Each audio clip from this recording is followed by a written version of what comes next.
दोस्तों नमस्कार, great concept के इस ई प्लेटफ़ॉर्म पे आपका हार्दिक स्वागत है। जैसा कि आपको पता है कि हम हमारी सीरीज़ कर रहे हैं, जिसके अंदर हम पुरानी सारी भर्तियों के अंदर जितने भी प्रश्न हैं, उन सबको एक-एक करके देख रहे हैं। तो आज हमारा चैप्टर है सेल और बैटरी। चलिए शुरू करते हैं। रासायनिक ऊर्जा को विद्युत ऊर्जा में कौन परिवर्तित करता है? आपको पता है रासायनिक ऊर्जा को विद्युत ऊर्जा में कौन करता है? ये मेरा सेल होता है, इसके अंदर जो इलेक्ट्रोलाइट होता है ना, ये बेटा क्या है रासायनिक ऊर्जा और जो ये बाहर मुझे सप्लाई देता है, ये क्या है विद्युत ऊर्जा। तो रासायनिक को विद्युत में कौन बदलेगा? सेल या बैटरी। जनित्र क्या करता है? जनित्र करता है यांत्रिक ऊर्जा को विद्युत ऊर्जा में परिवर्तित। तो ऑप्शन नंबर सी मेरा सही है। आगे चलो। अब ये कह रहा है फैराडे के नियम के अनुसार अपघटन के दूसरे नियम में विद्युत में समान मात्रा के द्वारा मुक्त किए गए पदार्थ और आयनों का द्रव्यमान क्या कहलाता है? वो रासायनिक तुल्यांक कहलाता है। देखो साथियों, फैराडे क्या कहता है, मान लीजिए ये मेरा एक कोई रसायन है, इसके अंदर मैं जितने आवेश प्रवाह कराऊंगा ना, जितने आवेश प्रवाह कराऊंगा उतना ही क्या है ये इलेक्ट्रोलाइट टूटेगा। जो टूटा है ना, उस पदार्थ को अगर मैं एम कहता हूं ना, तो ये पदार्थ का द्रव्यमान है। ये क्या है? पदार्थ का द्रव्यमान जो टूटता है। ये किसके समानुपाती होता है? ये आवेश के समानुपाती होता है। ठीक है साथियों, यानी कि मैं कह सकता हूं आवेश समानुपाती क्या है? मेरा आवेश क्यू, यानी कि दो द्रव्यमान समानुपाती क्यू। तो यहां से ये हटाएंगे तो ये हो जाएगा जेड क्यू। ये जो है ना बेटा जेड, ये जेड क्या होता है? ये होता है एम बटे में क्यू, यानी कि ग्राम बटे में कुलाम। इसकी क्या होती है? इकाई होती है। और ये जेड ही क्या होता है? ये होता है रासायनिक तुल्यांक। ठीक है, चलिए तो ऑप्शन नंबर ए मेरा सही है और ये दूसरा नियम होता है। आगे चलो। अब ये कह रहा है एक धातु पर दूसरी धातु का निक्षेपण यानी कि लेपन क्या कहलाता है? निक्षेपण का मतलब ही क्या होता है? विद्युत लेपन। आगे चलो। अब ये कह रहा है विद्युत रासायनिक समतुल्य क्या होता है? देखो वही पूछ रहा है, विद्युत रासायनिक तुल्यांक क्या होता है? सिंपल सी बात है, उसमें क्या होता है? एक पदार्थ के द्वारा मुक्त हुई हुई मात्रा, जिसको हमने बोला था एम। एम समानुपाती क्या होता है? जितने हैं मेरे पास आवेश। तो एम बराबर फिर से मैं लिख रहा हूं जेड इंटू क्यू। ये मेरा है विद्युत रासायनिक तुल्यांक। इसकी इकाई क्या होती है? एम, यानी कि ग्राम बटे में क्यू, यानी कि क्या हो जाएगा? कूलाम। ठीक है, चलिए बेटा तो ऑप्शन नंबर बिजली की इकाई मात्रा पे यानी कि आवेश पर मुक्त हुए हुए तत्वों की मात्रा ही मेरा विद्युत रासायनिक तुल्यांक कहलाता है। चलिए ऑप्शन नंबर ए। आगे चलो। अब ये कह रहा है उस बैटरी को क्या कहा जाता है जिसे आवेश विसर्जन के बाद पुनः स्थापित किया जाता है? यानी कह रहा है इसको चार्ज भी कर सकते हो और जब खत्म हो जाए तो उसके बाद उसको डिस्चार्ज, जब वो खत्म हो जाए यानी कि डिस्चार्ज होने के बाद पुनः चार्ज किया जा सकता है। यानी कि दोनों तरफ जिसमें अभिक्रिया होती है उसको द्वितीयक सेल कहते हैं। क्या कहते हैं? द्वितीयक सेल कहते हैं। प्राथमिक तो एक तरफ होता है, विद्युत सेल तो इसका प्रकार है। तो ये शुष्क सेल यानी कि ये भी क्या होती है? एक तरफ अभिक्रिया वाला। तो ऑप्शन नंबर ए सही है। आगे देखो। अब ये कह रहा है सौर बैटरी में निम्न में से किस प्रकार की ऊर्जा होती है? मुझे बताओ सौर बैटरी क्या होती है? आप बोलोगे पीवी सेल होता है। ये किसका बनता है? तो आप बोलोगे सेलेनियम का बनता है। सर ये सेलेनियम क्या होता है? तो सेलेनियम क्या होता है बेटा? ये क्या होता है? एक सेमीकंडक्टर होता है, अर्धचालक होता है। ठीक है, चलिए। इसके अलावा गैलियम आर्सेनाइड भी आप प्रयोग में ले सकते हो। आगे चलो। अब ये कह रहा है सौर सेल की अपेक्षित दक्षता कितनी होती है? तो बेटा याद रखो 25 से लेके 35% तक होती है। सौर सेल की जो प्रति वोल्टता होती है ना, प्रति सेल वोल्टता, वो कितनी होती है? 0.5 वोल्ट होती है। और इसकी दक्षता अगर आपको पूछी जाए तो आप क्या बोलोगे? इसकी दक्षता होती है साथियों 25 से लेके 35% तक। ठीक है, तो ऑप्शन नंबर बी मेरा सही है। आगे चलो। ये लो। अब ये कह रहा है निम्नलिखित में से कौन सा विकल्प पुनः आवेशित किया जाने वाला, पुनः आवेशित कौन से कर सकते हैं? जो द्वितीयक प्रकार के होते हैं, जो द्वितीयक प्रकार के होते हैं। बताओ इसमें से द्वितीयक कौन सा है? लेक्लैंची, ये तो रुक रुक के चलता है, ये द्वितीयक प्रकार का नहीं होता है। जिंक क्लोरीन, ये तो कोई सेल ही नहीं है। सार्य सेल, ये होता है शुष्क सेल। कौन सा होता है? शुष्क सेल। बेटा ये भी सेल होता है प्राथमिक प्रकार का। तो मेरा आंसर क्या हो गया? Lead acid battery. ठीक है, चलिए आगे चलो। ये लो। अब ये कह रहा है सीसा एसिड बैटरी में इलेक्ट्रोलाइट का स्तर बनाए रखने के लिए पानी को क्या किया जाता है? आप क्या डालते हो? उसको पानी डालते हो ऊपर से। वो पानी क्या होता है बेटा? क्या होता है? अशुद्ध जल होता है। और अशुद्ध जल क्या होता है? सर विद्युत का क्या होता है? अशुद्ध जल क्या होता है? कुचालक होता है विद्युत का। क्या होता है? कुचालक को। इस अशुद्ध जल को क्या बोलते हो? डिस्टिल्ड वाटर कहते हो। क्या कहते हो? Distilled water. तो मेरा ऑप्शन नंबर बी बिल्कुल सही है। आगे चलो। अब ये कह रहा है लेड एसिड बैटरी के सिरे किसके बने होते हैं? तो आपको ही पता है कौन सा? लेड है, तो इसके सिरे भी किससे बने होंगे? लेड से। आगे चलो। अब ये कह रहा है एक इलेक्ट्रोलाइट में गैसों का संचयन क्या कहलाता है? मतलब इलेक्ट्रोलाइट जो होते हैं ना, एक एक इलेक्ट्रोड पे, आपको पता है ये मेरा एक लेड एसिड बैटरी है, आप बोलोगे हाँ। एक इसके बाद एनोड बनता है, एक कैथोड बनता है। हाँ, अब देखो बेटा क्या हुआ, ये जो कैथोड होता है ना, कैथोड, ये जो कैथोड होता है ना, इसके पास क्या होता है, ये हाइड्रोजन जमा हो जाते हैं। इसके पास क्या हो जाता है, ये हाइड्रोजन जमा हो जाते हैं। बेटा ये हाइड्रोजन का जमा होना ही क्या कहलाता है, ध्रुवाछादन कहलाता है। ध्रुवाछादन, जिसको अंग्रेजी में बोलते हैं पोलराइजेशन। पोलराइजेशन, इसलिए ये दोष क्या कहलाता है, H2O कहलाता है। इस दोष को दूर करने के लिए आपको कोई पूछे कि बताओ क्या मिलाते हो, तो आप बताओगे MnO2 मिलाते हैं। ठीक है, MnO2 इसको मिलाते हैं ताकि ये जो है H2 वो यहाँ नहीं जम के क्या होता है, ये MnO2 जो है वो तुरंत वातावरण की H2 से मिलके, वातावरण की ऑक्सीजन से मिलके क्या बना दे, Mn2O3, और ऑक्सीजन को हवा में मुक्त कर दे। और इसे मुक्त करने के लिए ऊपर क्या बनाए जाते हैं, वेंट प्लग बनाए जाते हैं, वेंट प्लग। ये सारी बातें बेटा आप ध्यान रखना। आगे चलो, ये लो। अब ये कह रहा है सीसा अम्ल सेल की वाट घंटा क्षमता कितनी होती है, सबको याद है। सीसा अम्ल की देखो बेटा दो क्षमता होती है, एक होती है वाट आवर, एक होती है एम्पियर आवर। ठीक है, जो वाट आवर होती है वो लगभग 75 से 80 होती है, और एक होती है एम्पियर, वो लगभग भी इतनी होती है, 75 से 80 के बीच में होती है। ठीक है, तो आपको 75 मोस्ट अप्रोप्रिएट आंसर है, ऑप्शन नंबर डी। ठीक है, आगे चलो। ये क्वेश्चन अक्सर पूछा जाता है बेटा कि किसी सीसा सेल के अंदर प्रति नेगेटिव सेल की संख्या क्या होती है। हमेशा ध्यान रखना, सीसा सेल जो होगा ना बेटा, उसमें नेगेटिव प्लेटों की संख्या हमेशा पॉजिटिव प्लेटों की संख्या से क्या होती है, ज्यादा होती है। और कितनी ज्यादा होती है, ये पॉजिटिव से क्या होती है, एक ज्यादा होती है। क्या होती है, एक ज्यादा। बेटा पॉइंट एक ये ध्यान रखना। एक ये पूछता है कि ये जो नेगेटिव प्लेट होती है ना, ये नेगेटिव, एक क्या याद रखोगे, जो नेगेटिव प्लेट होती है वो पॉजिटिव से क्या होती है, एक ज्यादा होती है। एक क्या याद रखोगे, जो नेगेटिव की आयु भी होती है ना, वो पॉजिटिव से क्या होती है, ज्यादा होती है। ये क्या है बेटा, आयु। और आपको पूछेगा कितनी आयु होती है, तो ये लगभग 2 गुना आयु होती है। बेटा ये 2 पॉइंट जरूर याद रखना, मेरे कहने से याद रख लो कि जो सीसा अम्ल अम्ल सेल होते हैं उसमें नेगेटिव की संख्या एक ज्यादा होती है, और आयु भी इससे दुगनी होती है। तो आंसर क्या हो जाएगा, पॉजिटिव से एक ज्यादा। ये लो। अब ये कह रहा है सीसा अम्ल सेल की लाइफ कितनी होती है, तो आप सबको पता है इसकी लाइफ होती है 2 साल, 2 से 5 साल इसकी लाइफ होती है। ठीक है, चलिए आगे चलो। ये लो बेटा। अब ये कह रहा है सेल में इलेक्ट्रोलाइट का तल क्या कहलाता है। सेल में जो ये सेल है, इसमें जो इलेक्ट्रोलाइट का तल है, ठीक है, अब यहाँ पे अगर ये प्लेटें हैं ना, ये प्लेटें हैं, तो इससे थोड़ा सा ऊपर होता है। इस लेवल को हम क्या बोलते हैं, टॉपिंग अप लेवल कहते हैं। क्या कहते हैं, टॉपिंग अप लेवल कहते हैं। ठीक है, तो बेटा क्या होता है, प्लेटों के तल से थोड़ा सा ऊपर होता है, जिसको बोलते हैं टॉपिंग अप। आगे चलो। अब ये कह रहा है किसी पूर्णतः आवेशित सीसा अम्ल सेल का विशिष्ट गुणत्व क्या होता है, आपको पता है कितना होता है, 1280 होता है। कितना होता है, 1280, और डिस्चार्ज में क्या होता है, 1100। खत्म बात। ये लो बेटा।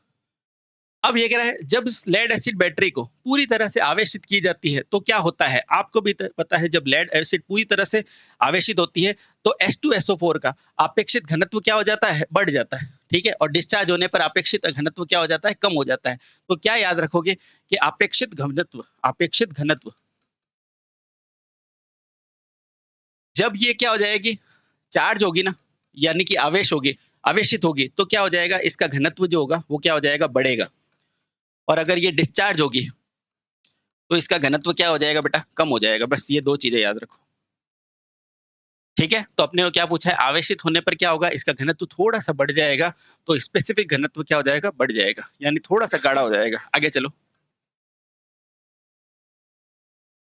अब ये कह रहा है जब एक सीसा एसिड सेल के उच्च करंट पे आवेशित किया जाता है या निरावेशित किया जाता है तो क्या होता है, तो बेटा इसी दोष को कहते हैं बकलिंग दोष। क्या होता है कि ये अगर प्लेटें हैं, इस तरह से ये इसकी प्लेट है, तो अगर इसको ज्यादा मात्रा में चार्ज करोगे और ज्यादा ही मात्रा में क्या करोगे, डिस्चार्ज करोगे, तो इसकी प्लेटें कुछ इस तरह से ये टेढ़ी हो जाती है। इस प्लेटों का टेढ़ा होना क्या कहलाता है, बकलिंग दोष कहलाता है। क्या कहलाता है, बकलिंग दोष कहलाता है। ठीक है, ये लो बेटा। अब ये कह रहा है बैटरी की आवश्यकता से अधिक आवेशन करने पर क्या होता है, बैटरी में गैसें उत्पन्न होती है, नहीं। गैसें तो तब होती है जब ये चार्ज होती रहती है। बैटरी आंतरिक प्रतिरोध में वृद्धि होती है, और प्लेटें धनात्मक संरक्षण, बिल्कुल ये सही है, प्लेटों पर धनात्मक धनात्मक प्लेटों पर संक्षारण होता है। संक्षारण का मतलब क्या होता है, जंग लगता है, बिल्कुल सही है। ठीक है, और लेड पेरोक्साइड बन जाता है, ये भी सही है। और कमजोर पड़ जाती है, मतलब ये तो मेरा सही है। आंतरिक प्रतिरोध बढ़ जाता है, ये भी सही है। अगर ये आपको नहीं भी आ रहा है ना बेटा, लेकिन दो सही है तो तीसरा ऑटोमेटिक सही होता है। अब देखो, बैटरी में अधिक आवेशन करने पर अब गैसें उत्पन्न होती है, तो आप ये लिख सकते हो, ठीक है। यानी आपको ये 2 पॉइंट तो पता है, तो तीसरा अपने आप सही हो जाएगा, ठीक है। तो ऑप्शन नंबर सी डी मेरे पास एकदम सही है। यानी कि जब बैटरी क्या हो जाएगी, पूरी तरह से चार्ज होगी, तो उसमें कुछ गैसें मुक्त होगी, बिल्कुल सही है। दूसरा, उसका आंतरिक प्रतिरोध क्या हो जाएगा, बढ़ जाएगा। और तीसरा, धनात्मक प्लेटों पर क्या होगा, जंग लग जाएगा, ठीक है। आगे चलो।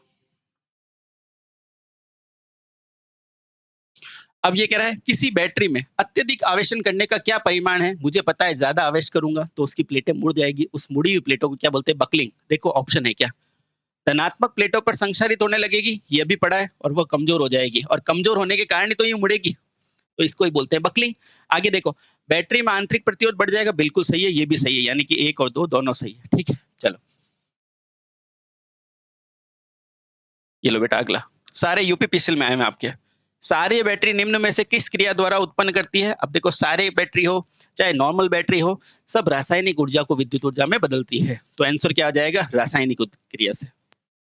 ये H2SO4 क्या रसायन ही तो है।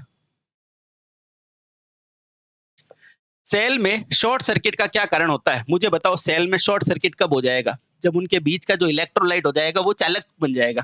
कैसे, अब देखो, ये मेरा एक बैटरी है, इसके बीच में ये पॉजिटिव प्लेट, ये नेगेटिव प्लेट, ये पॉजिटिव। बेटा इनके बीच में क्या लगा रहता है, यूं सेपरेटर लगा रहता है, सेपरेटर, जो इलेक्ट्रोलाइट को यूं पास करता है। तो बेटा ये जो सेपरेटर है ना, सेपरेटर, इसका नाम नहीं है सेपरेटर, यानी कि सेपरेट करने वाला पॉजिटिव को नेगेटिव में। अगर यही मेरा दोषपूर्ण हो जाएगा, तो ये आंतरिक रूप से क्या हो जाएगी, शॉर्ट हो जाएगी। और शॉर्ट होने पर क्या होता है, शॉर्ट सर्किट दोष आता है, दोषपूर्ण सेपरेटर के कारण, ठीक है बेटा। चलिए, बिना समय गवाए हम फटाफट से प्रश्नों को कर रहे हैं। सेल को ज्यादा वोल्टेज पर खींचने पर उन्हें किस क्रम में लगाना है। देखो, दो चीजें हमेशा ध्यान रखो। अगर मुझे वोल्टेज बढ़ाना है तो किस में लगा दो, सेलों को श्रेणी में। अगर मुझे धारा का मान बढ़ाना है तो किस में लगा दो, समानांतर में। बेटा इससे ज्यादा आप अभी लास्ट फेज में हो, आपको इतनी चीजें याद रखनी है। तो अगर ज्यादा खींचनी है तो आप श्रेणी में लगा दो। ये देखो, ज्यादा वोल्टेज खींचना है तो श्रेणी में लगा दो, ज्यादा करंट खींचना है तो समानांतर में लगा दो। आगे चलो। ये कह रहा है, निम्नलिखित प्रयोजन में सेल को श्रेणी पे लगाते हैं, और श्रेणी में आपको क्या बोला है, वोल्टेज बढ़ा दो। तो देखो, वोल्टेज आउटपुट बढ़ाने के लिए बिल्कुल सही है, घटाने के लिए नहीं। आंतरिक प्रतिरोध नहीं, धारा करंट नहीं। Option number A. अब ये कह रहा है, असमान ईएमएफ की दो दो बैटरी है, असमान ईएमएफ है, तो आप खुद बताओ ये इसको कहां लगाओगे। अगर ये दोनों क्या है, असमान है, और देखो एक बैटरी मेरी ये है, एक बैटरी मेरी ये है। अगर मान लो ये 6 है, ये 9 भी है ना, तो भी यहाँ पर 6 ही इफेक्टिव काम करेगा। तो अगर मुझे इन दोनों को काम में लेना है, क्योंकि समानांतर में क्या होता है, वोल्टेज बराबर होता है, तो इन दोनों को अगर काम में लेना है तो इनको श्रेणी में लगा दो, ताकि मेरे को देखो ये 6 और 9 टोटल मिला के कितना मिल जाए, 15 मिल जाए। तो इसको केवल श्रेणी में ही लगाना, असमान हो तो, ठीक है। तो इसे श्रेणी में नहीं लगाया जाता है, नहीं भाई श्रेणी में लगाया जाता है। समानांतर में नहीं लगाया जाता है, समानांतर में नहीं लगाया जाता। समानांतर में लगा सकते हो, लेकिन फिर वो काम नहीं आएगा। इससे केवल श्रेणी में लगाया जाता है। बेटा देखो, केवल श्रेणी बिल्कुल सही है, क्योंकि केवल इसको श्रेणी में लगाओगे ना, तभी ये उचित रूप से काम कर पाएगी। क्योंकि यहाँ पे 6 और 9 भी लगाओगे तो 6 इफेक्टिव आ जाएगा, ठीक है। चलो, तो ऑप्शन नंबर सी। अब ये कह रहा है, दिए गए विद्युत भार में 4 सेल का अधिकतम क्या मिले, धारा मिले। और मैंने क्या बोला, अधिकतम धारा कब मिलेगी। तो धारा अधिकतम कब मिलेगी, जब वो क्या होगी, समानांतर में होगी। तो क्या लिखो, सारे को क्या लगा दो, समानांतर में, ठीक है। अगर यही वोल्ट का पूछा तो सबको क्या लगा दो, सीरीज में। अब ये कह रहा है, यदि किसी बैटरी में अधिक समय तक उपयोग ना किया जाए, ये देखो बेटा, ना किया जाए, तो उसे आवेशित या चार्ज करने के लिए सबसे अधिक कौन सी है, ट्रिकल विधि कहते हैं इसको। क्या कहते हैं, ट्रिकल। ट्रिकल में क्या करते हैं, धीरे धीरे धीरे धीरे उसको आवेशित किया जाता है। तो उसे क्या बोलोगे, अल्प मात्रीय आवेशन। इससे ध्यान रखो बेटा, ट्रिकल चार्जिंग कहा जाता है, ठीक है। बाकी सब बूस्ट और ये सब गलत है। यानी कि अल्प मात्रा में उसको चार्ज रखा जाता है, अगर उसको लंबे समय तक यूज नहीं ले तो, ठीक है। आगे चलो। अब ये कह रहा है, बैटरी में आवेशित चार्ज करते समय विद्युत अपघट्य इलेक्ट्रोलाइट का तापमान किससे अधिक नहीं होना चाहिए। तो आपको भी पता है, मापन कहोगे, इसमें दो ताप ध्यान रखना बेटा, ताप।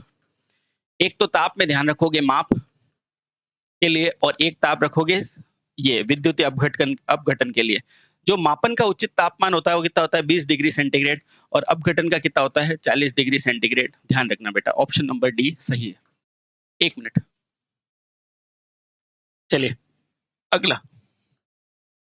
अब ये कह रहा है सीसा अम्ल सेल को चार्ज करने के दौरान किसकी वृद्धि हो रही है? मुझे बताओ, चार्ज करोगे तो इलेक्ट्रोलाइट का स्तर बढ़ जाएगा यानी घनत्व बढ़ जाएगा। टर्मिनल वोल्टेज नहीं भाई साहब, इसको वोल्ट के लिए करते हैं, इसके लिए भी नहीं। तो अम्ल का अपेक्षित घनत्व क्या हो जाता है? बढ़ जाता है। ठीक है, ये लो बेटा। अब ये कह रहा है बैटरी पूर्ण रूप से आवेशित है तो इसमें सर्वोत्तम विधि किससे मिलेगी? बताओ, विद्युत अपघटनीय रूप से, विद्युत अपघटनी के विशेष घनत्व से, अपघटनी के स्तर से या इलेक्ट्रोलाइट से। तो बैटरी पूरी तरह से चार्ज है यानी कि उसका अपेक्षित घनत्व क्या है? बढ़ गया है। तो उसको किससे देख सकते हो? इलेक्ट्रोलाइट की प्रकृति से देख सकते हो। ऑप्शन नंबर बी सही है। गुड, आगे चलो।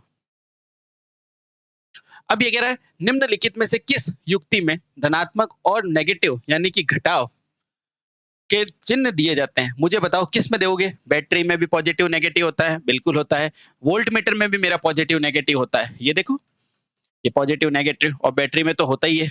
अमीटर में भी बेटा पॉजिटिव नेगेटिव होता है, तो ये सारा ही सही है। ठीक है, ऑप्शन नंबर डी। अब ये कह रहा है कारों में जो एम्पियर क्षमता बैटरी प्रयोग में लेते हैं वो कितनी होती है? तो बेटा याद रख लो 3 से 30 से 60 एम्पियर आवर होती है। ठीक है, जो कारों में जो एम्पियर घंटा क्षमता लेते हैं बैटरी की वो कितनी लेते हैं? 30 से 60 एम्पियर आवर। आगे चलो। अब ये कह रहा है निम्नलिखित में से कौन सा कथन गलत है? बेटा गलत है, बाकी देखो 3 सही है, 1 गलत है, वो चुनना है। 20 एम्पियर घंटे वाली विद्युत संचायक सेल में, अब देखो 20 एम्पियर है, ठीक है, यानी कि ये देखो बेटा, इसको ऐसे किया करो, ये क्या है? Ampere into R. ठीक है, इन दोनों को मल्टीप्लाई करके देख लो। बेटा ये क्या है? आर, तो इसको लिखा मैंने 20। ये क्या है? एम्पियर। बेटा इन दोनों को मल्टीप्लाई किया तो 400 नहीं हो गया? हाँ, तो यही गलत है। तो ऑप्शन नंबर ए सही है। दूसरे वाले चेक करो, दूसरे वाले चेक करो बेटा, देखो ये कितना है? 20 आर, ये लिखा मैंने 20 आर। ये क्या है? 1 एम्पियर, तो बेटा ये तो क्या है? 20 एम्पियर, देखो 20 एम्पियर। ठीक है, तो ये तो मेरा सही है। आगे चलो, उसी तरह ये भी सही है, देखो 1 इंटू 20, और इसको भी करोगे ना, इसको भी मल्टीप्लाई करोगे तो ये देखो बेटा ये भी 20 बन रहा है। तो मेरा ऑप्शन नंबर ए सही है, क्योंकि इन दोनों को मल्टीप्लाई करने पर ये 20 इंटू 20 करोगे ना तो ये क्या बन जाएगा? 20 इंटू 20 400, और 400 हमारे पास नहीं है, तो यही गलत है। ठीक है बेटा, कुछ नहीं करना है, एम्पियर आर को लिखा और मल्टीप्लाई कर दो बस। अब ये कह रहा है संचायक बैटरी की क्षमता के लिए किस में व्यक्त होता है? अब देखो संचायक बैटरी की क्षमता किस में होती है? एम्पियर आर में। किस में देखते हैं? इसकी डिस्चार्जिंग या चार्जिंग की दर पर देखते हैं। तो कितनी बार इसे चार्ज किया जाता है इससे देखते हो क्या? नहीं भाई साहब, इससे नहीं देखते हैं। समय जिसके लिए प्रयोग किया जाता है इससे देखते हो? नहीं, इससे भी नहीं देखते। कितने सेल है? इससे नहीं। बैटरी कितने एम्पियर आर चलती है? बिल्कुल एम्पियर आर, ये देखो बेटा एम्पियर आर कितने, ये देखो ये रहा एम्पियर और ये रहा आर, कितने एम्पियर आर चलती है, इससे पता चलता है कि इसकी क्षमता क्या है। ठीक है, चलिए अभी आगे चलो। ये देखो बेटा 3 जगह पूछा है अपने आपको, 4 जगह। तो बताओ सेल की क्षमता किसमें होती है? तो आपको पता है एम्पियर आर में होती है। इतने एम्पियर की करंट इतने आर में चलेगी, यही होता है। तो देखो वाट में होती है क्या? नहीं। एम्पियर में तो धारा होती है, एम्पियर घंटा में होता है बिल्कुल, और वाट आवर में नहीं। ऑप्शन नंबर सी मेरा बिल्कुल सही है। ये लो बेटा, ये क्वेश्चन बहुत अच्छा है, इसको बेटा स्टार मार्क करो। ये कह रहा है लोड सेल क्या है? ना ना ना, फोटोवोल्टिक नहीं है, गलत है। लोड सेल क्या होता है बेटा? एक स्ट्रेन गेज होता है। क्या होता है? स्ट्रेन गेज होता है। ऑप्शन नंबर ए सही है। लोड सेल का वापस पूछ सकता है बेटा आपको, तो आप क्या बताओगे? स्ट्रेन गेज होता है। फोटोवोल्टिक नहीं होता, थर्मिस्टर नहीं, पिकअप नहीं। आगे चलो। अब ये क्या कह रहा है? लोड सेल का प्रयोग किसके लिए होता है? मुझे बताओ लोड सेल होता है क्या है? स्ट्रेन गेज होता है। और स्ट्रेन खुद क्या होता है? स्ट्रेन यानी कि तनाव, स्ट्रेन यानी कि तनाव। तनाव क्या होता है? वो होता है बल प्रति एकांक मीटर। अब तनाव यानी कि टेंशन, टेंशन क्या होता है? बल, कोई भी बल रखते हैं वो एक इकाई मीटर पे कितना लगता है, और ये बल क्या होता है? ये बल यानी कि भार ही तो होता है। Option number A is correct. ये लो बेटा। अब ये कह रहा है प्रकाश ऊर्जा को, यानी कि यहां से मेरी ये प्रकाश आई, इस ऊर्जा को इकट्ठी करके विद्युत ऊर्जा में कौन बदल रहा है? आप खुद बता दो। क्या प्राइमरी सेल ऐसा कर रहा है क्या? नहीं सर, प्राइमरी तो क्या होता है? सीधा रासायनिक ऊर्जा को विद्युत ऊर्जा में बदल रहा है। सेकेंडरी ऐसा कर रहा है क्या? नहीं। सेकेंडरी में क्या आप सूरज से चार्ज कर रहे हो? नहीं। फोटोमाफिक सेल, फोटोमाफिक नहीं, फोटोवोल्टिक होता तो सही है। तो फोटो इलेक्ट्रिक बिल्कुल सही है, फोटो इलेक्ट्रिक। देखो बेटा, ये फोटो यानी कि सूर्य के पैकेट को क्या बोलते हैं? फोटोन। इस फोटोन को ये ऊर्जा लेगा और यहाँ इलेक्ट्रिक दे देगा, ठीक है। इसका पीवी सेल भी इसका उदाहरण होता है। ऑप्शन नंबर डी सही है। आगे चलो, ये लो। अब ये कह रहा है स्थिर वोल्टा सोर्स क्या होता है? देखो, स्थिर वोल्टता स्रोत, ये बेटा यहाँ का क्वेश्चन नहीं है, ये जनित्र का क्वेश्चन है। ये किसका है? जनित्र का क्वेश्चन है। स्थिर वोल्टता सोर्स क्या होता है? ये देखो बेटा, ये जब एक शंट जनरेटर देखा आपने, आपने बोला हाँ शंट जनरेटर देखा है। शंट जनरेटर में ये जो फ्लक्स होता है ना, ये फ्लक्स ये हमेशा क्या रहता है बेटा? नियत रहता है। इसलिए अपन इसको क्या बोलते हैं? स्थिर वोल्टता स्रोत कहते हैं, ठीक है। एक बात, और इसका आंतरिक प्रतिरोध होता है ना, इसका आंतरिक प्रतिरोध ये बहुत कम होता है। ये क्या होता है? बहुत कम होता है, ठीक है। तो बस यही तो पूछा है, इसका आंतरिक प्रतिरोध क्या होता है? बहुत कम होता है। बस ये याद रखो बेटा, ये यहाँ का क्वेश्चन नहीं है। आगे चलो, चलो। अब देखो ये क्या है? ESC यानी कि इलेक्ट्रो केमिकल इक्विवेलेंट। बेटा पहला ही सही है, इलेक्ट्रोकेमिकल, इलेक्ट्रोलाइसिस नहीं, इलेक्ट्रिकल नहीं, इलेक्ट्रिकल ये भी गलत। तो बेटा इलेक्ट्रोकेमिकल इक्विवेलेंट होता है। इसको कैसे दर्शाते हैं? Z से दर्शाते हैं। बेटा आपको पूछे Z की इकाई क्या होती है, तो आप क्या बोलोगे? ग्राम प्रति कूलम, ग्राम प्रति कूलम, ठीक है। आगे चलो। अब ये कह रहा है श्रृंखला में जुड़े 10, कितने हैं? 10। देखो बेटा ये लिखा हुआ 10, 15 वोल्ट के सेल है। तो पूछा है समानांतर में जुड़े हो तो कितना देगा? मुझे बताओ।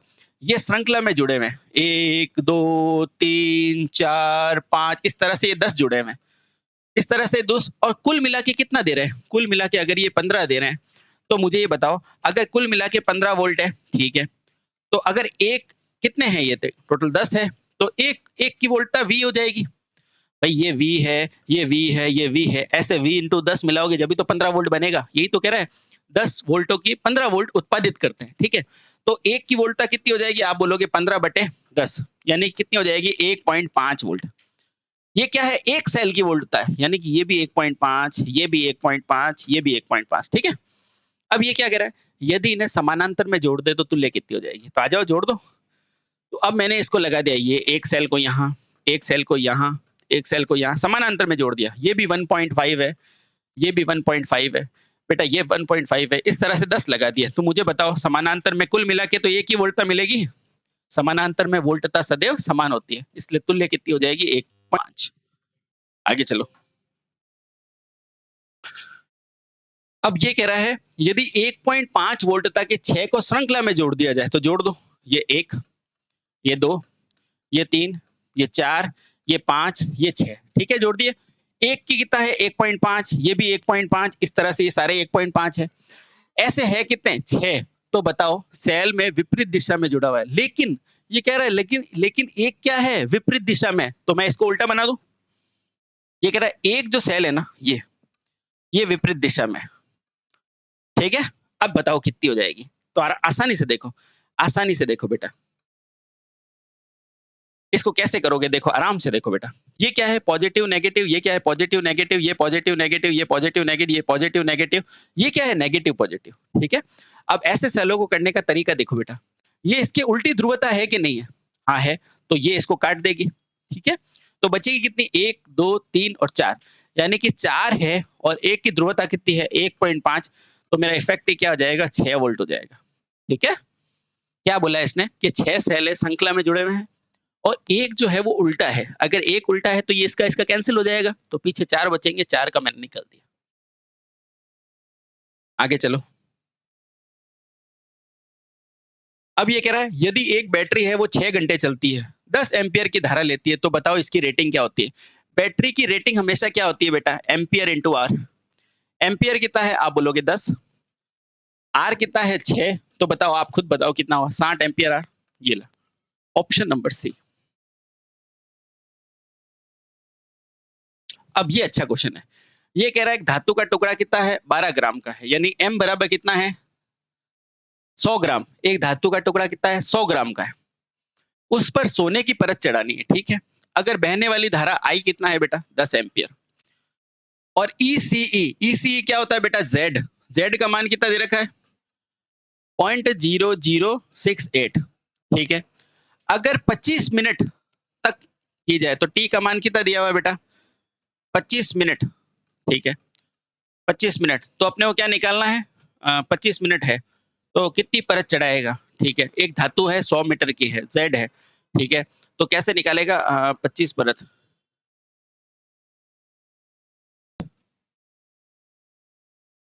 तो यहाँ से m बराबर क्या होता है? ZIT, m बराबर ZIT। ये m क्या है? ये m वो पदार्थ है जो विक्षेपित हो गया। तो अपने को m का मान निकालना है। z कितना है बेटा? ये z है 0.00068 इंटू i कितना है? ये देखो ये i 10 और क्या है 25, और ये 25 क्या है बेटा? मिनट। इसको सेकंड में बदलोगे तो 60 लिखोगे। अब देखो इसको आराम से करो, इस पॉइंट को हटाया तो नीचे जीरो कितना आएगा? 1 2 3 4 5, 1 2 3 4 5, ठीक है बेटा। अब देखो एक जीरो से एक जीरो कट गया, एक जीरो से एक जीरो कट गया, ठीक है। अब देखो आराम से देखो, ये 25 है, ये 25 को अगर इससे काटोगे तो ये कितना हुआ? 40। बिल्कुल ऐसे ही काटना है आपको। अब देखो बचा है वो लिखो, m बराबर कितना हो गया? 68 गुणा में 6 डिवाइडेड बाय क्या हुआ? 40, ठीक है। अब देखो बेटा, ये 6 के अगर इसको काटो, देखो 4 की टेबल से, तो 4 एकम 4 और चारों सत्ते 28। बेटा देखो 17 इंटू 6 कितना होगा? तो आप बोलोगे 102 बटे में 10, तो यहाँ से आ गया 10.2 ग्राम। 10.2 ग्राम, तो ऑप्शन नंबर मेरा डी सही है। ये आवाज आ रही है क्या? 10.2 मेरा क्या हो जाएगा? आंसर हो जाएगा। आगे चलो। अब ये कह रहा है विद्युत अपघटन क्रिया किससे नियंत्रित होती है? बताओ। न्यूटन के विद्युत अपघटन से? नहीं भाई साहब। किरचॉफ के अपघटन से? नहीं। केपलर के? अरे केपलर ने तो ग्रहों का दिया था, तो मेरा आंसर क्या हो जाएगा? फैराडे के विद्युत अपघटन नियम से होगी, ठीक है। चलिए, अब ये कह रहा है विद्युत अपघटन की प्रक्रिया के लिए क्या अनिवार्य होना चाहिए? बताओ। लागू वोल्टता प्रयुक्त वोल्टता के शून्य होनी चाहिए? नहीं भाई साहब। उस विद्युत अपघटन में लागू किया हुआ प्रयुक्त वोल्टता के मान से नहीं। आपको क्या पता है? वो देखो, विद्युत अपघटन के लिए लागू किए हुए वोल्टता का मान धारा अपघटन के विद्युत वाहक बल से अधिक होना चाहिए। यही तो होता है m is proportional to q, ठीक है। तो ऑप्शन नंबर सी सही है। ये भी देख लेते हैं, विद्युत अपघटन के लिए लागू किया गया वोल्टता, ये तो सही है। विद्युत अपघटन के पिछले मान से नहीं, पिछला नहीं, ठीक है। तो बस, तो ऑप्शन नंबर मेरा क्या हो गया? सी सही हो गया। आगे चलो, ये लो, ये देखो ये क्वेश्चन आ गया कि विद्युत रासायनिक यानी कि Z का किसका समतुल्य है? देखो आराम से, m प्रोपोर्शनल टू क्या बताया था मैंने? Q। ये Q क्या होता है बेटा? आवेश होता है कि नहीं होता? हाँ। m क्या होता है? ये द्रव्यमान जो अलग हुआ है। तो यानी कि यहां से मैं कह सकता हूं n बराबर क्या होता है? Z into Q. तो Z बराबर क्या हो जाएगा बेटा? m बटे क्यू। m क्या हो जाएगा? ग्राम, और ये क्या हो जाएगा? कूलाम। देखो बेटा ग्राम बटे कूलाम कहाँ है? ये रहा बेटा, ग्राम बटे। Option number second. आगे चलो। अब ये कह रहा है तांबे का विद्युत रासायनिक तुल्यांक यानी कि Z दे रखा है मेरे को। Z कितना दे रखा है? देखो 00033, ठीक है। उस वस्तु पर 1 घंटे के लिए, यानी t का मान कितना दिया हुआ है? 1 घंटे। बेटा इसको सेकंड में बदलो, तो t बराबर 1 घंटे। 1 घंटे में मिनट कितने होते हैं? आप बोलोगे 60। अब सेकंड में फिर से 60 से मल्टीप्लाई करोगे तो क्या हो जाएगा? सेकंड। बिल्कुल सही है। आगे चलो। तो 16 ग्राम परत चढ़ानी है, तो m का मान कितना है? 16 ग्राम, ठीक है। तो मुझे क्या चाहिए? धारा की, यानी कि I चाहिए। बस फॉर्मूला लगा दो। फॉर्मूला क्या लगाओगे? m बराबर ZIT। मुझे क्या चाहिए? I चाहिए। तो I बराबर क्या लिखूंगा मैं? m बटे Z इंटू टी। सही है, ठीक है। अब देखो I बराबर, बेटा m कितना है? आप बोलोगे m है 16 ग्राम, ये लिखा मैंने 16, ठीक है, 16 ग्राम। अब देखो Z कितना है? तो आप बोलोगे 0.00033, ये Z है। और T कितना है? आप बोलोगे 60 इंटू में 60, ठीक है। अब देखो ये पॉइंट उड़ाया तो ऊपर कितने जीरो आएगा? 1 2 3 4 5, तो 1 2 3 4 5, ठीक है। अब देखो एक जीरो से एक जीरो कैंसिल, एक जीरो से एक जीरो कैंसिल, ठीक है। अब इसको सॉल्व करो बेटा, तो I बराबर ऊपर कितना हो जाएगा? 16, और नीचे क्या हुआ? देखो 33 इंटू 36 इंटू 10 की घात 3, यही बचा। बेटा गौर से देखो, इसको मैं 32 लिख सकता हूँ क्या? हाँ लिख सकता हूँ। तो इसको काटा तो ये कितना हो जाएगा? 2, ठीक है। अब देखो आराम से, तो अब मेरे पास क्या बचा? 1/72, 36 इंटू 2, और ऊपर क्या बच गया? 1000। बेटा जब इसको सॉल्व करोगे ना तो ये आ जाएगा 13.46 एम्पियर। आगे चलो। अब ये कह रहा है प्राथमिक सेल के बारे में क्या सही है बताना है। तो प्राथमिक सेल को वापस चार्ज कर सकते हो? नहीं, पुनः चार्ज नहीं कर सकते। तो देखो ये प्रेरण के सिद्धांत पर कार्य करता है? नहीं, ये रासायनिक परिवर्तन के सिद्धांत पर कार्य करता है। ये ऊष्मा के सिद्धांत पर? नहीं। यह फिर से चार्ज करने लायक नहीं है। बिल्कुल सही है। इसको प्राथमिक को वापस चार्ज नहीं कर सकते, द्वितीयक को कर सकते हैं। ये फिर से चार्ज करने लायक है नहीं, तो ऑप्शन नंबर सी सही है। आगे चलो। अब ये कह रहा है सबसे छोटा सौर सेल का उपकरण कौन सा है? स्ट्रीट लाइट नहीं भाई साहब। पंप सेट नहीं। ये कह रहा है सबसे छोटा सेल, ये सौर सेल नहीं, सबसे छोटा सेल, छोटे सेल किसमें होता है? साधारण कैलकुलेटर में, ठीक है, सैटेलाइट में नहीं। आगे चलो। निम्नलिखित में से शुष्क सेल क्या है? ये देखो, शुष्क सेल के बारे में दो तीन चीजें हमेशा ध्यान रखो बेटा। शुष्क सेल में एक थैली होती है, इस थैली के अंदर क्या क्या होता है? एक तो होता है Mn2O2, ये होता है विध्रुवक। एक क्या होता है बेटा? कार्बन। एक क्या होता है? Ammonium chloride NH4Cl। और एक क्या होता है बेटा? मेरा होता है MgCl MgO2, है ना। इनका रेशियो जरूर ध्यान रखना बेटा। ये कितना होता है? 10, ये भी 10, और ये 2 और एक बेटा, ये जरूर याद रखना, ठीक है। ये सब शुष्क अवस्था में होता है, थोड़ा सा चेक भी कर लेना। तो आंसर क्या होता है? जिंक। तो जिंक कार्बन सेल को क्या बोलते हैं? शुष्क सेल बोलते हैं, ठीक है। चलो आगे चलो। ये कह रहा है निम्न में से कौन से सेल का जीवन काल प्राइमरी में सबसे उच्चतम होता है? बेटा ये मोस्ट इंपॉर्टेंट है, याद कर लेना।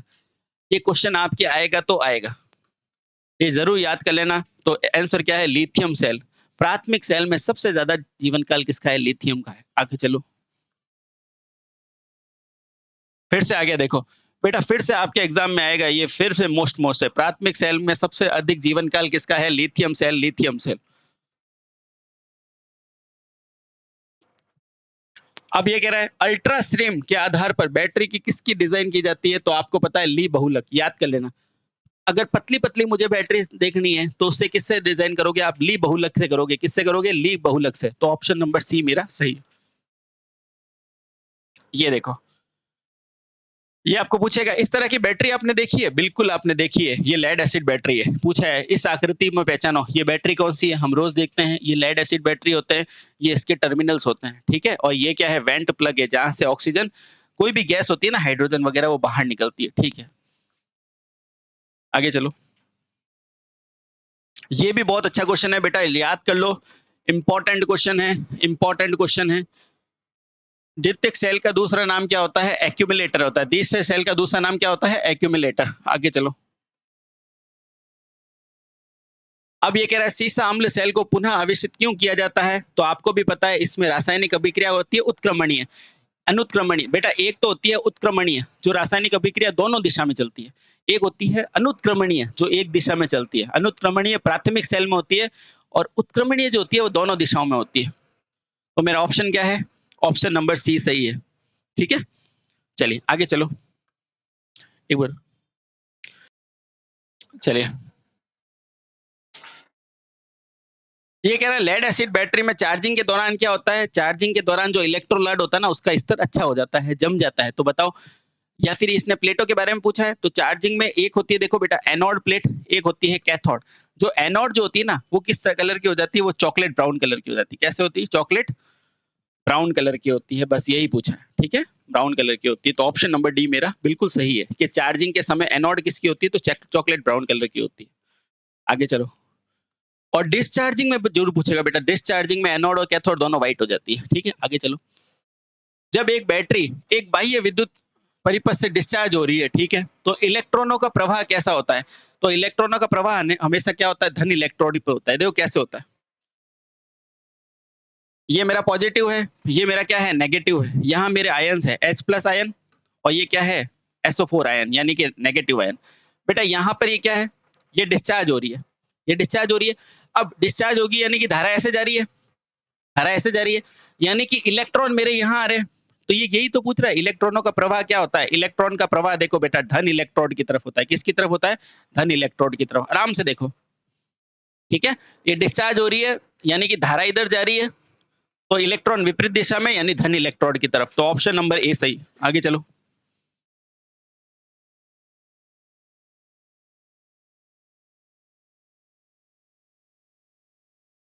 अब ये कह रहा है निम्न में से वह विद्युत रोधी सामग्री कौन सी है जिसका उपयोग सेल के धनात्मक व ऋणात्मक प्लेटों के मध्य धात्विक संपर्क के रोकथाम के लिए, मतलब रोकने के लिए, लेकिन प्लेटों के मध्य आयन का प्रभाव को नहीं रोकता, तो वो क्या है? सेपरेटर है। देखो बेटा, इस तरह से बैटरी होती है, या पॉजिटिव नेगेटिव प्लेट होती है, पॉजिटिव है नेगेटिव है।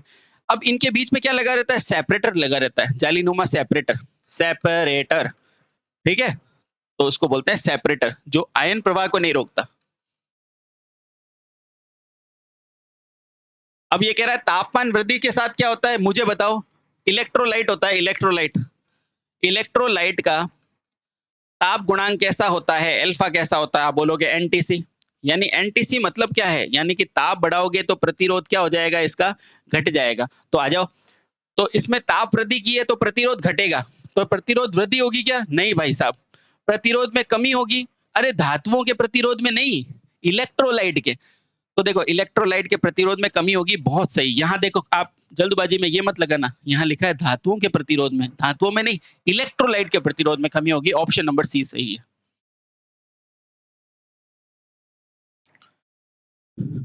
अब ये कह रहा है लेड एसिड बैटरी में विसर्जन यानी कि डिस्चार्ज में क्या होता है, तो डिस्चार्ज के अंदर दोनों प्लेटें कैसी हो जाती है, PbSO4 में बदल जाती है, व्हाइट कलर की हो जाती है, ठीक है। तो देखो क्या ऑप्शन में देखा है, केवल एनोड PbSO4 में होता है, नहीं भाई साहब दोनों हो जाती है।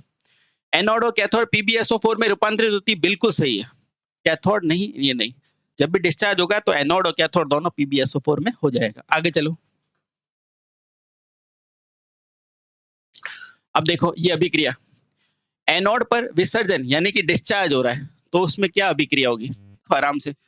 आपको कुछ भी नहीं याद है, आपको ये तो सर ने याद कराया है ना, क्या बताया कि जो एनोड जो डिस्चार्जिंग होगी तो एनोड और कैथोड दोनों पे PbSO4 आएगा, तो बस वो लिख दो, यहाँ पे PbSO4 बनेगा। तो देखो PbSO4 इसमें है क्या, नहीं। PbSO4 इसमें है, बिल्कुल है, इसमें है, इसमें Pb नहीं है। अब देखो दो चीजें बन गई, ठीक है। अब देखो PbSO4 बना दिया, अब पीछे क्या बचा, ये रहा Pb, ये SO4 चला गया, पीछे ये ऑक्सीजन और H बना, तो बस इसमें जल भी बना दो, H2O, ये रहा बेटा जल, खत्म। आगे चलो, आगे चलो, ये लो। अब ये कह रहा है 12 वोल्ट की बैटरी में कितने लेड एसिड सेल को जोड़ा जाए ताकि उन्हें श्रेणी क्रम में जोड़े। मुझे बताओ 12 वोल्ट में है, कितने लेड एसिड बैटरी, एक लेड एसिड बैटरी का वोल्टेज कितना, आप बोलोगे 2। श्रेणी में जोड़ना है तो वोल्टेज बढ़ता है, तो 6 में कितना हो जाएगा, 12 हो जाएगा। हाँ तो बस वही तो पूछा है। एक लेड एसिड कितनी होती है, 2 वोल्ट की। ऐसे कितनी जोड़ोगे, एन, टोटल बनाना कितना है, 12 वोल्ट। तो बस एन का मान कितना हो जाएगा, 6 वोल्ट को कैसे जोड़ दो, श्रेणी में, क्योंकि वोल्टेज को श्रेणी बढ़ाती है, समानांतर में धारा बढ़ती है ना, तो श्रेणी आंसर हो जाएगा। आगे चलो, अब ये कह रहा है लेड एसिड बैटरी में कौन सा अपघट्य होता है, आपको भी पता है लेड एसिड बैटरी में क्या होता है, तनु H2SO4 होता है, क्या होता है, तनु H2SO4, सल्फ्यूरिक अम्ल। Option number C.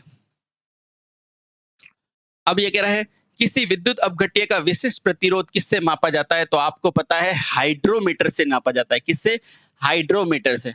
अब देखो एक हाइग्रो भी होता है, हाइग्रो से बेटा आर्द्रता मापते हो, क्या मापते हो, आर्द्रता, ध्यान रखना, साइंस का क्वेश्चन है। विशिष्ट गुरुत्व किससे मापोगे, तो आप किससे मापोगे, तो हाइड्रोमीटर से मापोगे, ठीक है। चलिए आगे चलते हैं, आगे चलो, आगे चलो, ये लो बेटा। अब ये कह रहा है बैटरी को आवेशित या चार्ज करते समय निम्नलिखित में से किस विधि का प्रयोग करोगे, मुझे बताओ। बैटरी को चार्ज करते समय आप नियत वोल्टा विधि यूज करते हो, बिल्कुल करते हो।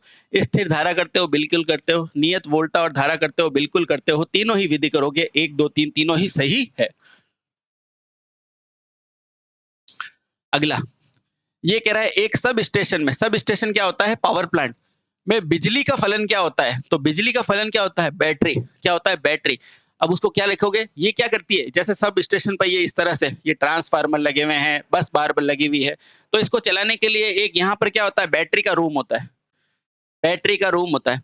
ये क्या करता है, इनको ट्रिप कराता है, मतलब अगर जरूरत पड़े तो इनको ट्रिप करने का काम करता है, ठीक है। तो आंसर क्या हो जाएगा, सर्किट को ट्रिप की शक्ति देने के लिए, ठीक है, क्योंकि डायरेक्ट वो वाली तो लेगा नहीं पावर, इसलिए।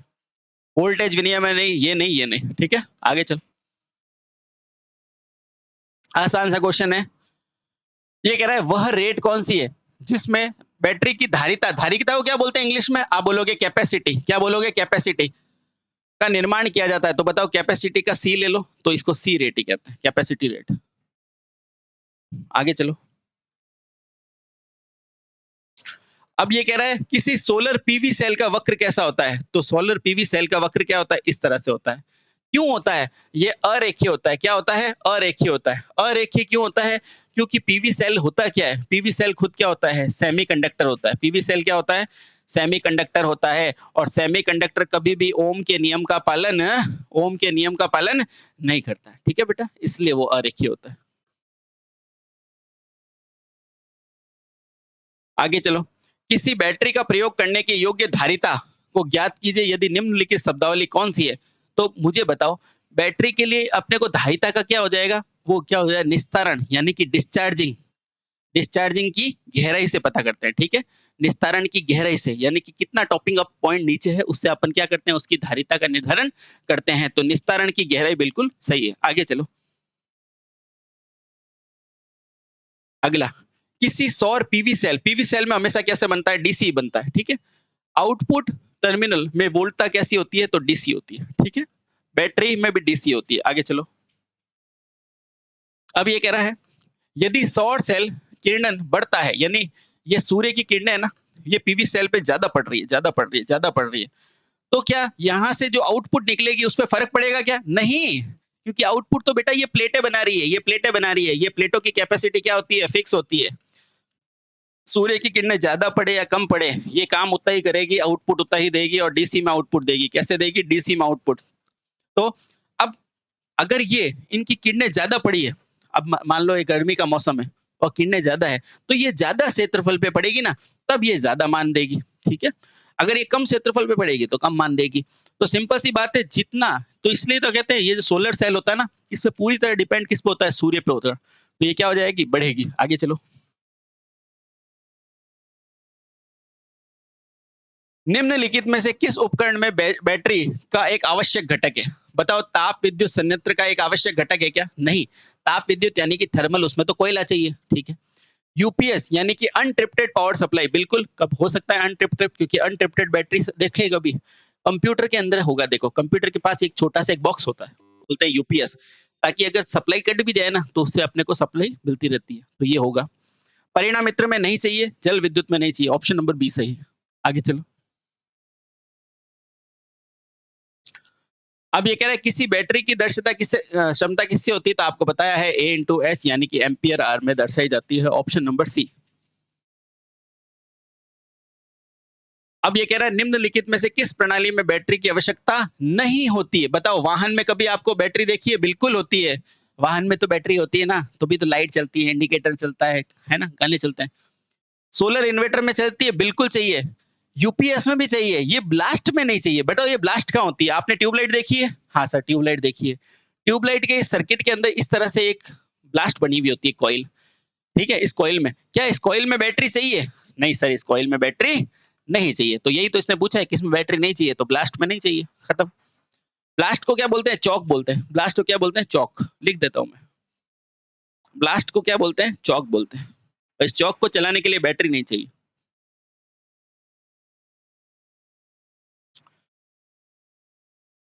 अब ये कह रहा है स्मृति प्रभाव यानी मेमोरी इफेक्ट किस बैटरी में देखा जाता है? तो बताओ, ये निकल कैडमियम में स्मृति सेल बेचा जाता है। इसको क्या बोलते हैं?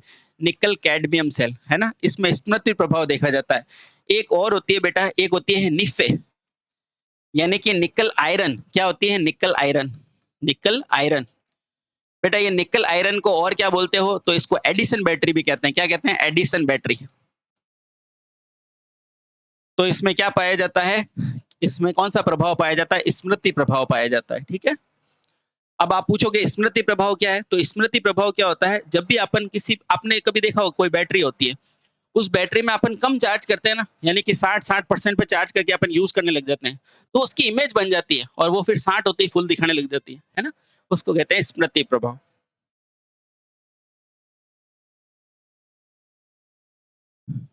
अब ये कह रहा है एक आवेश योजना को पूरी तरह से विस्तृत डिस्चार्ज करने के लिए बैटरी के लिए नियोजित किया जाना चाहिए। तो निम्नलिखित में से कौन सा विकल्प इस बैटरी को आवेशित करने के लिए सबसे अच्छा है? बेटा सबसे अच्छा पूछ रहा है। तो देखो, शुद्ध से नियत धारा आवेशन और अंत में नियत धारा नियत वोल्टता, बिल्कुल सही है। पहले क्या करो? नियत धारा पे आवेशन करो, फिर नियत वोल्टता पे करो। तो ऑप्शन नंबर ए सही है। शुरू में अंत से नियत वोल्टता तक नहीं बेटा, शुरू से अंत तक नियत धारा पर, यह भी गलत। शुरू से अंत तक नियत वोल्टता पर आवेशन, ये भी गलत। तो मेरा ऑप्शन एक सही है कि शुरू में कांस्टेंट करंट रखो, फिर कांस्टेंट वोल्टेज रखो।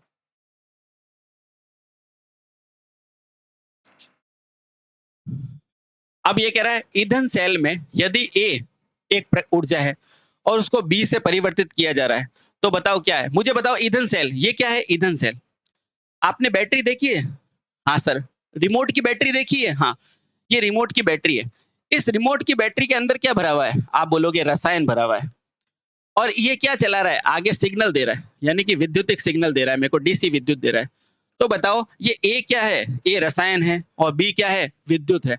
तो बताओ ए क्या है? रसायन है। तो ए ताप है क्या? गलत। ए विद्युत है? गलत। ए विद्युत है? नहीं। ए क्या है बेटा? देखो ए क्या है, इसने यही तो पूछा है। ए जो है वो एक ऊर्जा है, तो इसमें क्या है? रसायन ऊर्जा। ये बार क्या दे रही है? विद्युत ऊर्जा। तो बी क्या है? विद्युत ऊर्जा। ऑप्शन नंबर डी सही। अब ये कह रहा है सल्फेशन दोष को दूर करने के लिए बैटरी को क्या किया जाता है? सल्फेशन दोष को दूर करने के लिए बैटरी के अंदर क्या किया जाता है बेटा? ट्रिकल चार्जिंग की जाती है। Trickle charging. और ये ट्रिकल चार्जिंग क्या है? बहुत कम मान की धारा को बहुत समय, अधिक समय तक दिया जाता है। ये सबसे बेस्ट चार्जिंग होती है। ठीक है, तो ऑप्शन नंबर सी सही। आगे चलो। सल्फेशन दूर को करने के लिए ट्रिकल चार्जिंग, ध्यान रखना। आगे चलो। कंप्यूटर हेतु यूपीएस किस प्रकार की बैटरी का प्रयोग करते हैं? मुझे बताओ कंप्यूटर में क्या होता है? यूपीएस होता है? हाँ होता है। अब क्या यूपीएस में बार बार ध्यान दोगे क्या उसमें? तो ऐसी बैटरी यूज की जाती है, यानी कि निकल आयरन बैटरी यूज करते हैं या निकल कैडमियम यूज करो ज्यादा से अच्छा। क्यों करो? क्योंकि इसमें क्या होता है? अनुरक्षण नहीं होता। अनुरक्षण का मतलब क्या होता है सर? मेंटेनेंस नहीं होता। क्या होता है? मेंटेनेंस नहीं होता। लेड एसिड में मेंटेनेंस बहुत ज्यादा होता है। ठीक है, तो क्या लेड एसिड बैटरी यूज करोगे? नहीं। निकल आयरन कर सकते हो, लेकिन निकल आयरन से ज्यादा अगर ऑप्शन में दे रखा है ये अनुरक्षण मुक्त, तो सही उत्तर ये होगा। ठीक है बेटा, ये दोनों एक ही चीज है, लेकिन आप लगाओगे क्या? अनुरक्षण मुक्त, क्योंकि ये इसके अंदर इटसेल्फ आ गई। ठीक है, जैसे आप और आपके पिताजी खड़े हो तो मान्यता किसकी होगी? पिताजी की, नहीं? बस वही बात है। आगे चलो। तो अनुरक्षण मुक्त बैटरी की जरूरत होती है। आगे चलो। अब ये कह रहा है बैटरी आवेशन यानी कि चार्जिंग के लिए कौन सा यूज लोगे? तो आपको खुद को पता है, चार्जिंग के लिए शंट जनरेटर का प्रयोग किया जाता है। आगे चलो। अब ये कह रहा है बैटरी में अत्यधिक चार्ज हो जाने या डिस्चार्ज होने पर इलेक्ट्रोड क्या हो जाता है? इलेक्ट्रॉन मुड़ जाते हैं। उस दोष को क्या बोलते हैं? बकलिंग कहते हैं। और बकलिंग को हिंदी में क्या बोलते हैं? व्याकुंचन। बेटा ये व्याकुंचन क्या है? बकलिंग। क्या है? बकलिंग। जब भी आप बैटरी को ज्यादा चार्ज करोगे या डिस्चार्ज करोगे तो बकलिंग दोष आ जाता है, उसको व्याकुंचन कहते हैं। आगे चलो। ये भाई साहब ये क्या चीज है? अब ये कह रहा है यदि 1.5 वोल्ट है, एक एक की 1.5 है, ठीक है, ऐसी कितनी बैटरी लगी हुई है? 6। 1 2 3 4 5 6। ठीक है, देखो बेटा इसका नेगेटिव पॉजिटिव से जुड़ा हुआ है, इसका नेगेटिव पॉजिटिव, इसका नेगेटिव पॉजिटिव, इसका नेगेटिव से पॉजिटिव, सबके सब सीरीज में, सबके सब कैसी है? श्रेणी में। ठीक है, ये लिखो, लिखा भी है श्रेणी में। तो बताओ वोल्टता कितनी हो जाएगी? मुझे बताओ, एक अगर 1.5 है तो ऐसी बैटरियां कितनी है? 1 2 3 4 5 6। तो टोटल मिला के कितना हो जाएगा? तो टोटल मिला के हो जाएगा सर 9 वोल्ट। ये लो।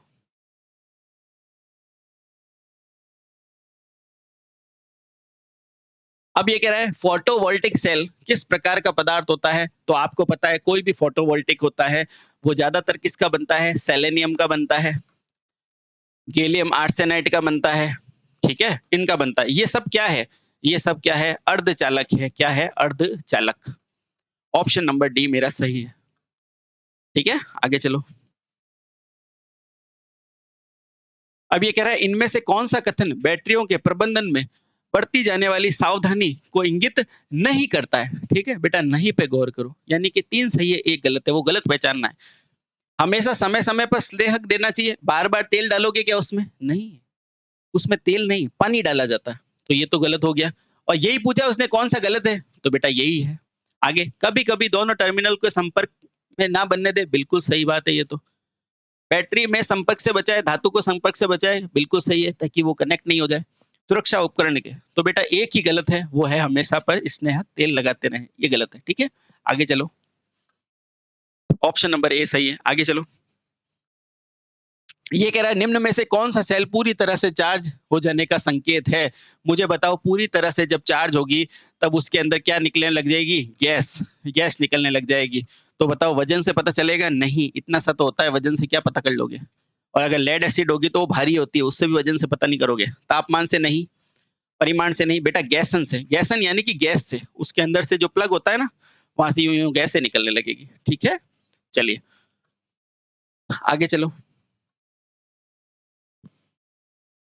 अब ये कह रहा है सेल के एम्पीयर घंटे की दक्षता क्या होती है? आप बोलोगे एम्पीयर इंटू आर। देखो कौन सा सही है?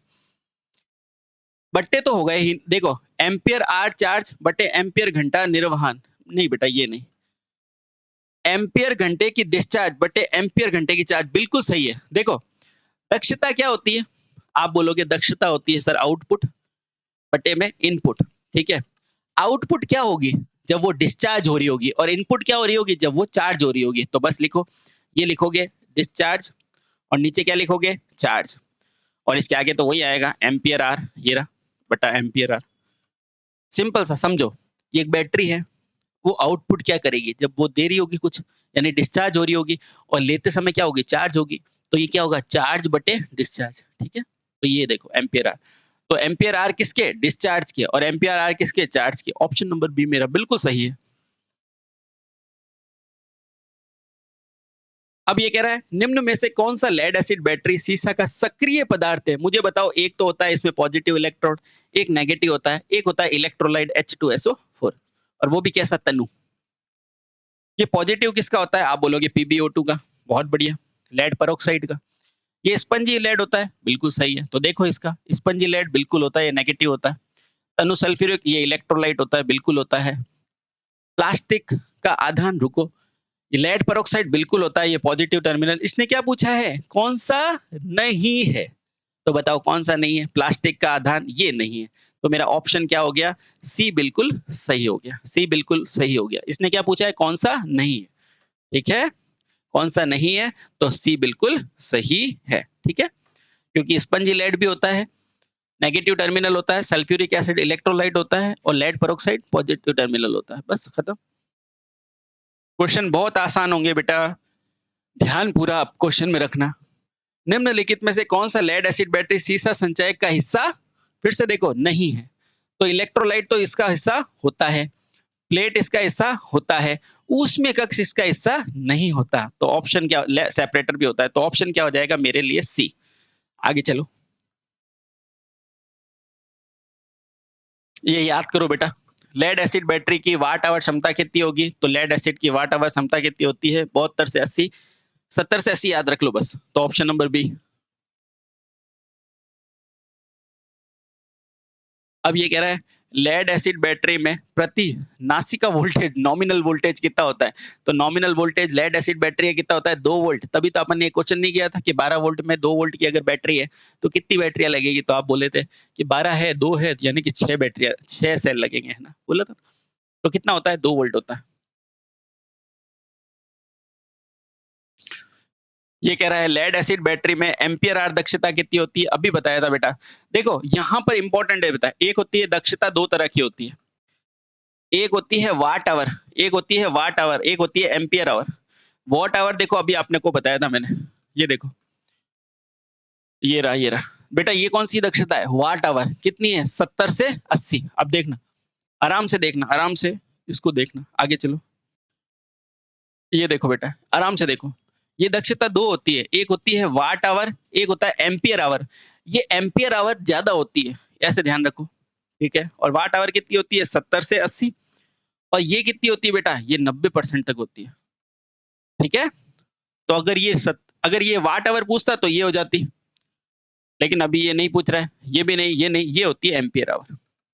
बेटा अच्छा क्वेश्चन है, ध्यान से देखो। दक्षता दो होती है, watt hour, ampere hour. Ampere hour हमेशा ज्यादा होती है, लगभग 90%, और ये होती है 70 से 80%।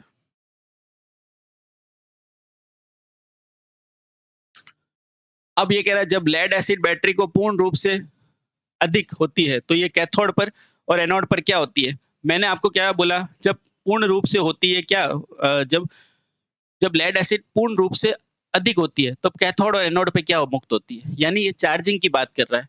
जब इसमें लेड चार्ज होती है ना, तो बेटा इसको ऐसे याद रखो, एक होता है एनोड, एक होता है क्या होता है? कैथोड। एक होता है एनोड, एक होता है कैथोड। अब देखो इसको ऐसे ही याद रखना बेटा, इसको ऐसे ही याद रखना जैसे मैं करा रहा हूँ। एनोड पे होती है ऑक्सीजन और कैथोड पे होती है हाइड्रोजन। एक मिनट, एक होती है एनोड, एक होती है कैथोड। कैथोड पे क्या होती है? हाइड्रोजन। बेटा इसको ऐसे याद रख लो प्लीज मेरे कहने से। एनोड पे क्या होती है? ऑक्सीजन, इसको ऐसे याद रखो ओ। और के का मतलब क्या हो जाएगा? के। ओके, देखो ओके हमेशा साथ में नहीं आएगा, ठीक है। एनोड पे क्या होती है? ऑक्सीजन, और कैथोड पे क्या होती है? हाइड्रोजन। बस ये ध्यान रख लो। तो देखो जब लेड एसिड चार्ज होती है तो कैथोड पे क्या होती है? तो देखो कैथोड ये रहा, कैथोड पे क्या होगी? हाइड्रोजन जमा होगी। तो ये रहा देखो बेटा, कैथोड पे हाइड्रोजन, ये होगी कैथोड पे हाइड्रोजन। और एनोड पे क्या जमा होगी? ऑक्सीजन, तो देखो ऑक्सीजन मुक्त होगी, ठीक है। क्योंकि चार्ज होती है तो उसमें से क्या निकलती है? गैसें निकलती है। जब भी चार्ज होती है ना तो उसमें से गैसें निकलती है बेटा, उसको ऐसे याद रखना। एनोड पे क्या होगी? ऑक्सीजन, और कैथोड पे क्या होगी? हाइड्रोजन, ठीक है। एक याद कर लो कोई भी, ये याद कर लो, आओ। क्या याद करोगे? आओ। आओ से क्या करोगे? एनोड से ऑक्सीजन, बाकी कैथोड पे अपने आप हो जाएगी हाइड्रोजन, ठीक है। चलिए बहुत बढ़िया, आगे चलो। बेटा ऐसे ही याद करना पड़ेगा वरना वहां कंफ्यूजन हो जाएगा। निम्न में से कौन सी सारे बैटरी का उदाहरण? देखो बेटा क्या लिखा हुआ है, नहीं है तो आपको नहीं पता। सारे बैटरी दो ही तो होती है, या तो लेड एसिड होगी या फिर निकल वाली होगी, निकल कैडमियम और निकल एफी। तो ये जो लेड एसिड होती है ना बेटा, ये एसिड सेल होता है, इसका नाम देखो एसिड। तो ये नहीं होती, ठीक है, बाकी सब होती है। इसका नाम ही है ना एसिड, तो सारी कैसे हो सकती? तो ऑप्शन नंबर सी। आगे चलो। अब ये कह रहा है इनमें से किस प्रकार की सेल प्राथमिक का उदाहरण है? प्राथमिक है तो सारे प्राथमिक का है, बाकी लिथियम आइडियम है, सीसा है, ये सब क्या है? ये सेकेंडरी सेल है। तो मेरा एग्जाम्पल क्या हो गया? सारे सेल, शुष्क सेल, जिसको मैं क्या बोलता हूँ? जिसको मैं बोलता हूँ जिंक कार्बन सेल, ठीक है। चलिए